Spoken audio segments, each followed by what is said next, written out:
So I've just finished a coaching session with a 10-year-old girl, and she struggles with selective mutism. And I thought it would be a helpful topic just to perhaps share with you if your child or you know someone who struggles with selective mutism. Now, there's a lot of different variations and reasons why somebody may struggle with this condition, but usually I find in my experience with young people, it's more about social anxiety and shyness. Now, when I was, well, as long as I can remember, I was super shy. So I would literally go bright red, my eyes would start watering and my mind would go blank. And that's partly what happens with selective mutism.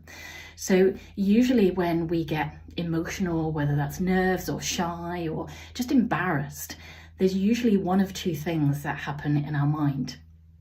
It's either that we've got racing thoughts that are going through our mind that we just can't pick through them in order to be able to clearly and calmly communicate what we're feeling or whatever we need to say, or we have what I call brain fog effect, where it just means that our brain literally empties out what I had and there's nothing in there to say.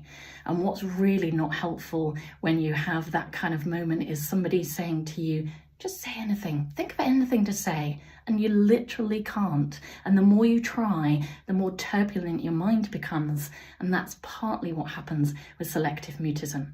So a quick tip, if you know anyone that struggles with this area, then here's what can help as a starting point. Of course, there's lots of other things that I can help with, but it's a really good starting point.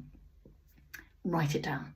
So get the person to write down exactly what it was. So whether it's an answer to a question or a question they need to ask, they write it down, they see it in front of them.